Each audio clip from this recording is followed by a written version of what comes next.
কথা নয়। আপনি ৩১% ভোট সারা বাংলাদেশে, আর বিএনপি জোট পেয়েছে ৪৯% বা ৫০%ই ধরেন। তো আপনি বিএনপির ৫০% আমার কাছে সারপ্রাইজিং না। এত বড় একটা দল, বিশাল দল, দীর্ঘ ১৬-১৭ বছর পর তারা ঐক্যবদ্ধ হয়ে তারা ভোট পাবেই। কিন্তু জামাতের ৩১% ভোট, এটা কোনোভাবে মেলানো যায় না। যে কথাটা আমি আগেও বলছি, এখনও বলি, জামাত সম্পর্কে হয়তো মানুষের যেটা বলে, আমি সেটা নিয়ে আমার দ্বিমত নাই। কিন্তু একটা বিষয় আমার কাছে মনে হয়, জামাতের সাথে মেইন প্রবলেম আমাদের আমলাদের বা যারা প্রশাসনে আছে তাদের জটিলতা। অর্থাৎ জামাত আসলে বাংলাদেশে বড় টাকা পাচার হবে না, এই মানে ঘটনাগুলো আছে। জামাত আসলে দুর্নীতি কমবে, জামাত আসলে ঘুষ বন্ধ হয়ে যাবে। এটার সাথে সম্পৃক্ত কিন্তু নারী সমাজ না। কিন্তু এইগুলাকে ঢেকে রাখার জন্য যদি আপনি বলেন যে নারী বিদ্বেষী কথাটা আমি আগেও বলছি, এখনও বলছি, নারী বিদ্বেষী তো আমরা দেখি না, আসলে না দেখব। এই যে কথাগুলো বলতেছি, বলবে আমরা জামাত করি। এই যে আপনি প্রশ্ন করছেন, আমি উত্তর দিচ্ছি। নারী বিদ্বেষী বলবে কিভাবে? আপনার ধর্ষণের সেঞ্চুরি যখন জাহাঙ্গীরনগর বিশ্ববিদ্যালয় হয়েছিল, তখন ক্ষমতায় ছিল কারা? আওয়ামী লীগ। জামাত তো ক্ষমতায় ছিল না, জামাত তো কখনোই ক্ষমতায় ছিল না। বাংলাদেশের গত ৫৩-৫৪ বছরে, আগেও বলছি, এখনও বলছি, একজন নারী পুলিশের আইজিপি হন নাই, একজন নারী সেনা প্রধান হন নাই, একজন নারী প্রধান বিচারপতি হন নাই। ওই ক্ষমতায় তো জামাত ছিল না, সবাই প্রগতিশীল যারা ছিলেন তারাই। ওই আলটিমেটলি তো সবাই নারীকেই দমিয়ে রেখেছেন। এখন বলতে পারেন নারী পার্টিসিপেট করতে, আমি চিফ তো দেখি নাই যে কোনোটার চিফ হয়েছে। এবং আপনি এই মিডিয়া, তিনি বলেছেন নির্বাচনে ভারত, আওয়ামী লীগ ও বিএনপির মধ্যে এক ধরনের যোগসাজশ হয়েছে। এবং বিরতির আগে আপনি বলছিলেন যে জামায়াতের যে এবার ভোটের হার বৃদ্ধির পেছনে, যে আমি প্রশ্ন রেখেছিলাম যে এর পেছনে কোনো ইঞ্জিনিয়ারিং আছে কিনা। শোনেন, ইঞ্জিনিয়ারিং যদি করতে পারতো জামাত, তাহলে এই কয়টা করবে কেন? আরও করতে পারতো। ইঞ্জিনিয়ারিং যদি করতে পারে তারা, তাহলে তো আরও ইঞ্জিনিয়ারিং করতে পারতো। ইঞ্জিনিয়ারিংয়ের কথা আসছে, ইঞ্জিনিয়ারিংয়ের বিষয়ে আমি বলতে পারবো না, কারণ আমি ইঞ্জিনিয়ারিং বিষয়ে নির্বাচনের দিন 15 আগে বলেছি যে বাংলাদেশে নির্বাচনে দুইটা ঘটনা ঘটে, একটা হলো কারচুপি, আর একটা হলো ইঞ্জিনিয়ারিং। এবং মানুষ এই কারচুপি আর ইঞ্জিনিয়ারিংটা মিলিয়ে ফেলে। কারচুপিটা হইল যে দলীয় নেতাকর্মীরা করে, ওই যে সেন্টার দখল করা, ব্যালট বক্সে সিল টিল মেরে তারপরে ঢুকানো, সেটা এবার হয়নি, এটা করা কঠিন। কিন্তু ইঞ্জিনিয়ারিংটা করে প্রশাসন। এখন প্রশাসন ইঞ্জিনিয়ারিং করে, সেজন্য আমি ইলেকশন আগে বলছিলাম, আমি জানি না আপনারা করেন কিনা, এবারও করেছেন কিনা তা জানি না, কিন্তু আমি বলেছিলাম আগে যে আপনারা যারা ইঞ্জিনিয়ারিং যদি করেন, এরকম ইচ্ছা থাকে, তাদের কাছে করজোরে চাই যে আপনারা দয়া করে এটা কইরেন না, অন্তত দেশটা একটা ভালো নির্বাচন, এটা বলেছিলাম। এখন করছে কি করে নাই? এখন যদি জামাত করতে পারে, তাহলে সে এত অল্প করবে কেন? আরও তো করতে পারতো। এইবার আসেন আপনি যে আওয়ামী লীগ বিএনপি একত্র কি কথা বলেন, যে ভারতের সহযোগিতা নাকি, যে আওয়ামী লীগের বিভিন্ন অফিস থেকে তালা তোলা খুলতেছে, প্রচুর এরকম অভিযোগ। আজকে ধানমন্ডিতে বোধহয় মিছিল করছে। করাটা অপরাধ না নিরাপরাধ, সেই বিষয়ে আমি যাব না, কারণ আমি রাজনীতি করি না। কিন্তু আমার প্রশ্ন হচ্ছে এই যে দেশে রাজনৈতিক সরকার আসলেই আপনার আইন শৃঙ্খলা পরিস্থিতি ঠিক হয়ে যাবে, এই কথা আমরা শুনছিলাম নির্বাচনের আগে। তো তাহলে আপনার আওয়ামী লীগের যে অফিস, সেটা তো বন্ধ ছিল, তাদের কার্যক্রম বন্ধ ছিল। এখন যে খোলা হচ্ছে, আমি আওয়ামী লীগের বিরোধিতা করার জন্য বলছি না, এখন যে খোলা হচ্ছে ওইটা নিষেধ মানে অমান্য করে প্রশাসন কোথায়? জি, ধন্যবাদ জানাচ্ছি। প্রেজেন্সটা খুব কম দেখি। এই সমস্ত প্রশ্নগুলো জামাতে করলে সবচেয়ে ভালো। তবে রাশেদের কথা থেকে যে জিনিসটা পাইছি, যে আদর্শ বিবর্জিত, মানে রাজনীতিতে আদর্শ বলতে কিছু নাই। এবং এই যে ভোট কেনার বিষয়, বিশেষ করে তার সেন্টারে সে বা তার কি বলে, তার সিটে, তার আসনে সে এটা প্রত্যক্ষদর্শী, এটা নিয়ে আমার তাকে চ্যালেঞ্জ করার কিছু নাই। কিন্তু প্রশ্ন হচ্ছে যে if it is a fact, তাহলে তো সর্বত্রই জামাত এটা করার চেষ্টা নিশ্চয়ই করছে বা করার চেষ্টা করছে, সামনে হয়তো আরও করবে। কিন্তু এক জায়গায় আমি খুবই একমত তার সাথে, যে রাজনীতিতে নীতি বলতে কিছু নাই। এই যে রাজনীতিতে নীতি বলতে কিছু নাই, এটা কিন্তু সবার বেলায় অ্যাপ্লিকেবল। আমরা যদি বাংলাদেশের রাজনীতি ভালো করে পর্যবেক্ষণ করি, একটা মারাত্মক হাতিয়ার ব্যবহার করা হচ্ছে 55 বছর যাবৎ। সেটা কি? রাজনীতিতে শেষ কথা বলতে কিছু নাই। আপনি you can change your decision at any moment. বিষয়টা এইরকম, মন চাইলেও আপনি চেঞ্জ করে ফেললেন। যেমন ধরেন আপনি এই যে আজকে এই যে বর্তমান যে সরকার, তার ভিতরে একজন উপদেষ্টা আছে খলিলুর রহমান, তাকে নিয়ে যেরকম চিৎকার আমরা করেছি, সবাই চিৎকার করেছি, কীরকম তার ডুয়েল পাসপোর্ট, সে আমেরিকার নাগরিক এবং সে তত্ত্বাবধায়ক অন্তর্বর্তীকালীন সরকারের ভিতরে আছে এবং তার পদত্যাগ তার সবাই আমরা চেয়েছি বলতে আপনি যদি বলেন আজকে যে বিএনপি সেই দলও চেয়েছে, অথচ আপনি দেখেন আজকে কিন্তু নির্বাচিত হওয়ার পর সেই দলের মধ্যে সে একটা ভাইটাল মন্ত্রী, পররাষ্ট্রমন্ত্রী, it is almost next to prime minister, এরকম একটা জায়গায় সে মন্ত্রী আছে এবং তাকে নিয়ে কিন্তু সবাই সহ অবস্থান করতেছে। তাহলে নীতির প্রশ্ন যদি আনি, এটা তো কোনোভাবেই এটা যায় না, কোনোভাবে এটা যায় না। কারণ আজকে আপনি কল্পনা করেন, একটা কল্পনা, যদি এনসিপি নির্বাচনে জিততো, এনসিপি সরকার গঠন করতো, আর সেখানে যদি আসিফ মাহমুদ কিংবা মাহফুজুল আলম এরা এটার মন্ত্রিসভার অন্তর্ভুক্ত হইতো, তাইলে বিষয়টা কি হইতো। কিন্তু আজকে আমরা এটা নিয়ে কেউ ভাবছি না, অর্থাৎ আমার কাছে মনে হয় না কারো বিবেক কোনো কাজ করে। এটা বলার খাতিরে বলা, লক্ষ্যই লোক পাওয়ারে পৌঁছানোর পর আপনি সব অভিযোগ শেষ হয়ে যায়। এবং কেউ কেউ অভিযোগ করে যারা পরাজিত, যেমন জামাত পরাজিত, তার অভিযোগ আছে ইঞ্জিনিয়ারিং নিয়ে, হয়েছে কি হয়নি সেই বিষয় নিয়ে আমি বিতর্ক করছি না, কিন্তু তারা ইঞ্জিনিয়ারিংয়ের প্রশ্ন আনছে। তারপরে আপনি ধরেন এর আগে ধরেন আজকে যে রাজাকার বা এরা দেশদ্রোহী, তাদের সাথেও কিন্তু আমরা জোট করে ক্ষমতা করেছি। তার মানে আলটিমেটলি আমি রাশেদদের এই কথার সাথে একমত, রাজনীতিতে নীতি বলতে কিছু নাই। অর্থাৎ যখন যেটা দরকার তখন সেটা অবলম্বন করবেন। আপনি যদি একবার ক্ষমতায় পৌঁছে যান, তখন whatever you say you are perfect, আপনি যেটা বলবেন সেটাই চূড়ান্ত, আইনের কোনো তোয়াক্কা নাই, আমি দেখছি না। আজকে পুনর্বাসনে এনসিপি বলেন, জামাত বলেন, তারা সহযোগিতা করেছে। আমি এর আগে আরেকটা টকশোতে ছিলাম, সেখানে জামাতের একজন নেতা ছিলেন। আমি তাকে বলছিলাম যে আপনারাও তো আওয়ামী লীগের ভোট নিয়েছেন, তাদেরকে সাথে নিয়ে মিছিল করেছেন, তো তিনি বলছিলেন যে আমরা তো নেতাদের নিয়ে নাই, কর্মীদেরকে নিয়েছি। তো এখন যারা নিজেরাই আপনার এইভাবে পুনর্বাসন করছে, মিছিল মিটিংয়ে তাদেরকে রাখছে, ভোট কামনা করছে, আবার তারাই আবার অভিযোগ করছে নাহিদ ইসলাম আর আপনার শফিকুর রহমান, অর্থাৎ এনসিপি আর জামাতের মধ্যে তো এই মুহূর্তে কোনো পার্থক্য নাই। তারা তো বলা যায় এক প্রকার যে জামাতের সাথে তারা যুক্ত হয়ে পড়েছে। এখন জামাত থেকে আর কখনোই তারা বের হতে পারবে বলে আমার কাছে মনে হয় না।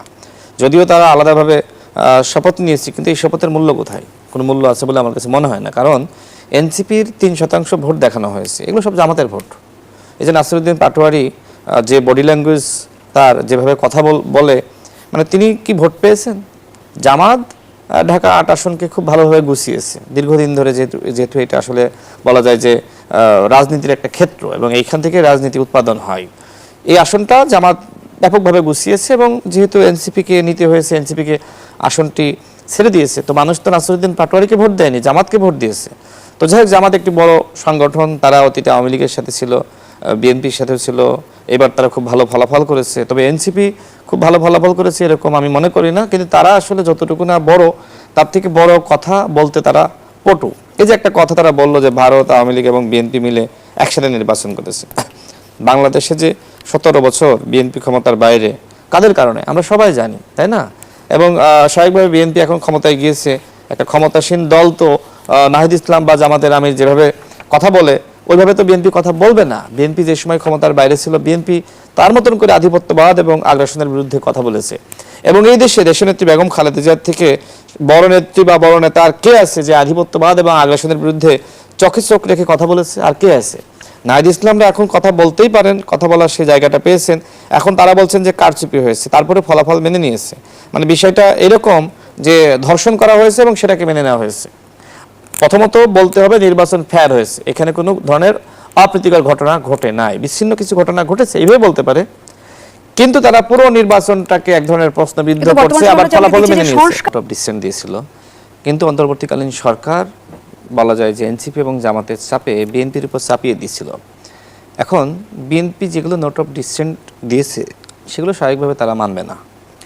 যেমন এই সংবিধান সংস্কার পরিষদ, এটা বিএনপি মানেনি, ওই সময় বিএনপি কিন্তু এটা মানেনি। আপনি নিশ্চয়ই খেয়াল করবেন, যখন আপনার 4টা প্রশ্ন কিন্তু একটা উত্তর দেওয়া হলো, তখন কিন্তু বিএনপির মহাসচিবের পক্ষ থেকে একটা বিবৃতি দেওয়া হয়েছিল যে বিএনপি যে বিষয়গুলোতে সম্মত হয়েছে সেই সংস্কারগুলো বিএনপি করবে।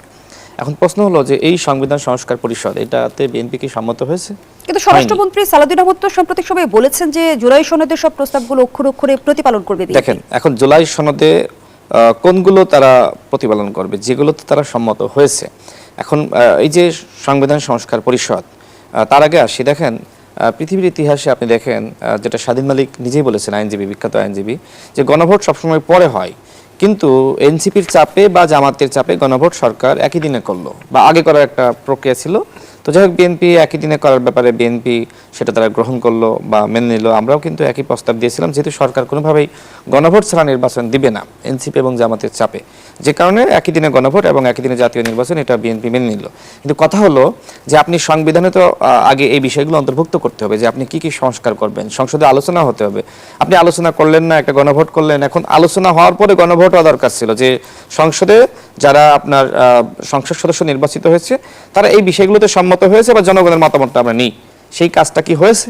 আপনি ঐক্যমত কমিশনে আলোচনা হয়েছে, কারা আলোচনা করেছে? জনগণ আলোচনা করেছে, তাহলে সেখানে কি অনেকটা রাজনৈতিক চাপে নেতারা আলোচনা পড়ে করেছে। বিএনপি গণভোটে রাজি হয়েছে, বিষয়টি এমন? মানে চাপে পড়ে বলা যায় যে ওই সময় তার কোনো উপায় ছিল না। কোনো উপায় ছিল? আপনি গণভোটে তো বিএনপি একই দিনে রাজি হয়েছে কোন বিষয়ে? যতটুকু সংস্কারে বিএনপি ঐক্যমতে পৌঁছেছে অতটুকু বিষয়ে বিএনপি গণভোট করেছে, নোট অফ ডিসেন্ট সহ।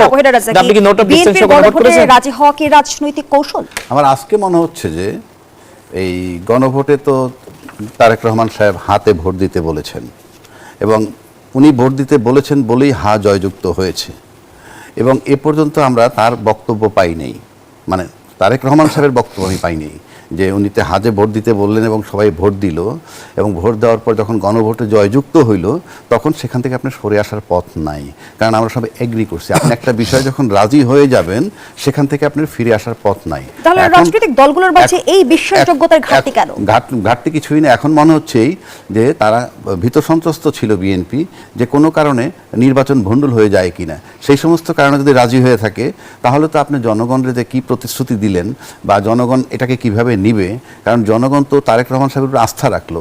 উনি যখন বলছিলেন ধানের শীষে যেভাবে সিল দিবেন একইভাবে গণভোটে হায়ের পক্ষে ভোট দিবেন, তারপরে হা জয়যুক্ত হয়েছে। সুতরাং আমি মনে করি এটা সব কিছুর ঊর্ধ্বে এখন এটাকে পালন করা, এই মোতাবেক সংস্কার করাটা একেবারে খুবই যৌক্তিক। তা না হলে মানুষের সাথে মানুষ এটাকে প্রতিশ্রুতি ভঙ্গ হিসাবে যদি নেয় তার কনসিকুয়েন্স। স্মৃতিসৌধে ফুল দেওয়া এটিকে তারা সবসময় শিরক হিসেবেই মানুষের কাছে প্রচার করেছে। এখন আজকে সেই শিরকের সাথে তারাই তো লিপ্ত হলো। তার মানে এতদিন আসলে তারা যা প্রচার করেছে তার সাথে তারা লিপ্ত হয়েছে, এটি জনগণের সাথে এক ধরনের ধোঁকাবাজি। মূলত জামাত ইসলাম মনে করছে যে শুধুমাত্র একটি ইসলামিক দল হিসেবে তাদেরকে দেশের জনগণ কিংবা আন্তর্জাতিক সমর্থনও তারা আসলে পাবে না।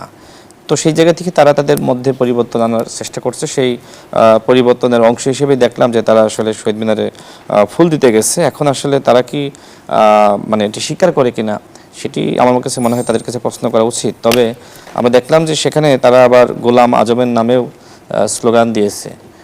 আপনি নিশ্চয়ই দেখেছেন, রাজ্জাকি ভাই নিশ্চয়ই দেখেছে। তো বাংলাদেশের প্রতি যে ধরনের ভালোবাসা থাকা দরকার ছিল, মাঝে মধ্যে মনে হয় যে বাংলাদেশের থেকে অন্য দেশের প্রতি তাদের বেশি ভালোবাসা। কোন দেশের প্রতি বেশি ভালোবাসা সেটি তারাই বলতে পারে আমার কাছে মনে হয়। কারণ রাষ্ট্রের এতদিন বলছে যে রাষ্ট্রের আসার, মানে গতকাল রাতে দেখলাম, মানে আজকে তো গতকাল রাতেই তারা বলছে রাষ্ট্রের আসার। তো রাষ্ট্রের আসার কেন অতীতে মানে নাই? অতীতে তো জামাত ইসলামের পক্ষ থেকে মন্ত্রী হয়েছে, তখন তো মানে নাই। এখন হঠাৎ করে রাষ্ট্রের আসার তারা মানা শুরু করলো। জামাত ইসলামের, আমি ঝিনাইদহ 4 আসন থেকে ইলেকশন করতে গিয়ে আমি যেটা দেখলাম যে জামাত ইসলাম আসলেই পুরোপুরি প্রতারণার রাজনীতি করছে, মানুষের সাথে ধোঁকাবাজি করছে। বিশেষ করে আপনি নিশ্চয়ই শুনেছেন জান্নাতের টিকিট তারা আসলে বিতরণ করে।